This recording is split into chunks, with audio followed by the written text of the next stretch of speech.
A lot of women were really, really excited when you were, and intrigued by your candidacy when you were named to the ticket. Today, polls show that 60% of women have an unfavorable opinion of you. Why do you think you've lost that connection? I don't look at polls, so I would not be able to answer that.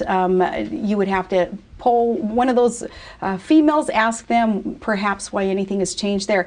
But you have to consider, though, that when there has been the constant barrage of a kind of a spin on my record or my positions, and there has been much of that negative spin, then perhaps it would change someone's perception if they had not met that person. I don't care what the polls say, though. I honestly don't. There have been a chorus of voices from the Republican Party, stalwart Republicans, who've come out and said they don't think you're qualified to be vice president. And I have never met any of those whom I have heard to have written something or said something negative. I would love to meet these people, have a conversation, and instead of them just superficially making a statement like that, it would be nice if they would take it a step further and at least interview me. Perhaps some of those people like Colin Powell or Peggy Noonan or Ken Edelman should have come out and met you first before coming out publicly and saying nice. You're unqualified.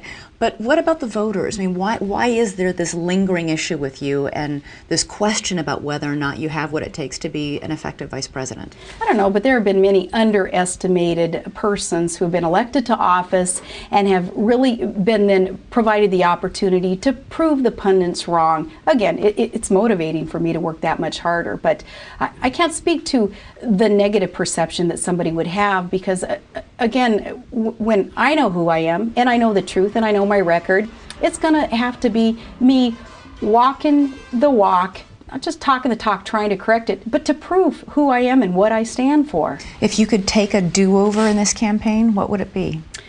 I can't think of anything. I would just really nothing? I would just have desired to have more hours in the day to be able to accomplish more in terms of getting John McCain's message out.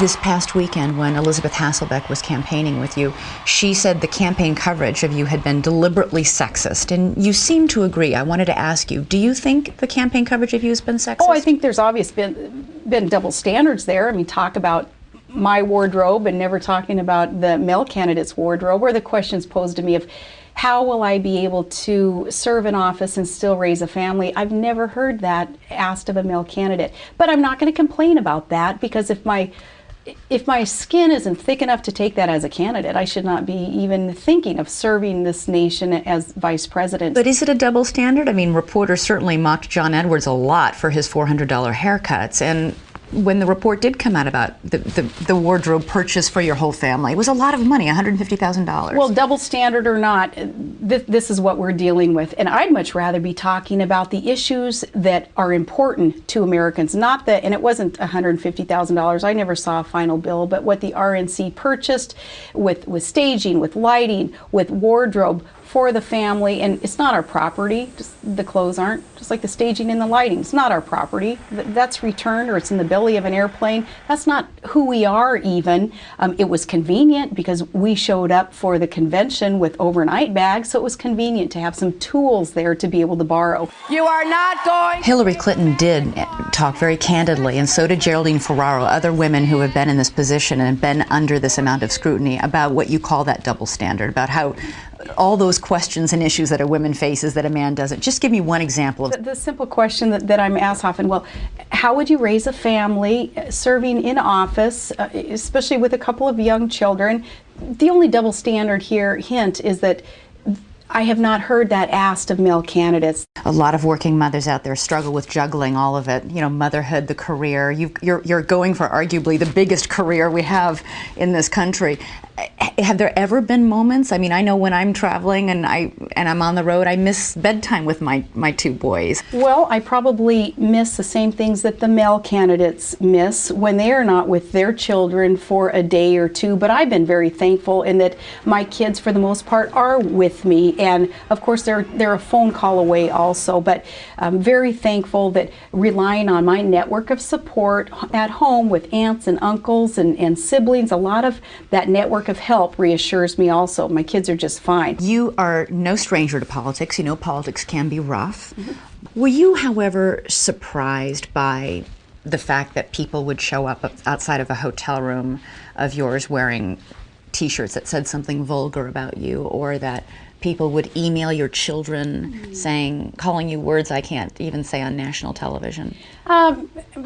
I think just disappointed in some of that. Disappointed that my kids had to see that and have had to see that. And I think that the best perspective that was shared with me on all this was my 14-year-old daughter. She said, "Mom, how can a guy say that about you? He's never even met you." And I thought that that was nice, that, okay, that brings me right back to the reality. I've been struck by the fact that at many of your campaign rallies, families with special needs children arrive. They bring their babies, their children. That's almost not about politics. That's a human connection that you've made. Absolutely. And it's the most beautiful sight for me, looking out there and seeing these families who have a look of thankfulness on their face because they're realizing, okay, we have someone here who understands. My 19-year-old, my son, he's in a Stryker brigade in Iraq.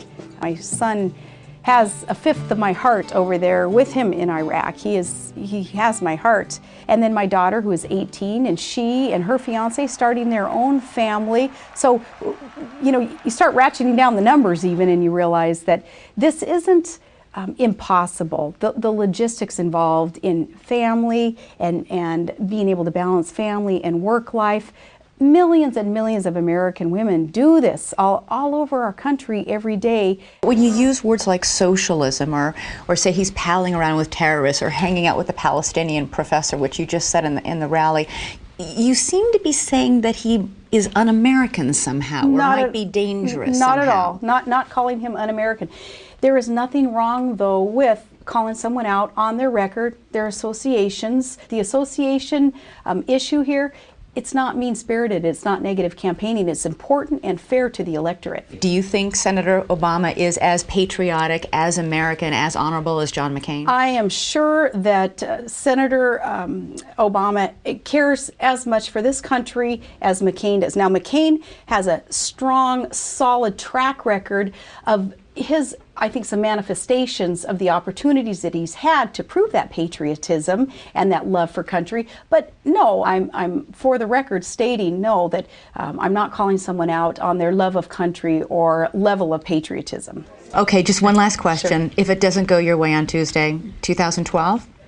I'm just thinking that it's going to go our way on Tuesday, November 4th. I truly believe that the wisdom of the people will be revealed on that day as they enter that voting booth. They will understand the stark contrast between the two tickets. But the point being that you haven't been so bruised by some of the double standard, the sexism on the campaign trail to say, I've had it, I'm going back to Alaska. Absolutely not. I think that if I were to give up and wave a white flag of surrender against some of the political shots that we've taken, that would bring this whole, I'm not doing this for naught. No, we're gonna progress. We're gonna keep going forward. So it is all worth it, and I'm not complaining about any of it.